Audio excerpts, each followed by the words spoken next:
Good morning, pet owners! My name is Doc Aid and I have good news for you guys. So nakakatuwa, nakita ko ito sa Manila Bulletin, Makati City opens Philippines' first animal care facility.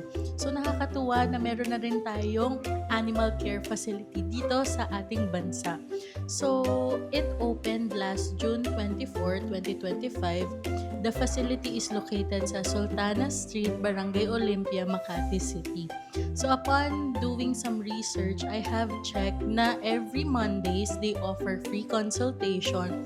Sa unang bakuna at saka deworming schedule ng inyong mga alaga, libre po ito at yung mga susunod na deworming schedules is 30 pesos na lang.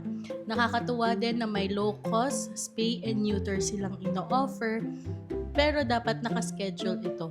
And they offer microchipping services from Tuesdays to Fridays.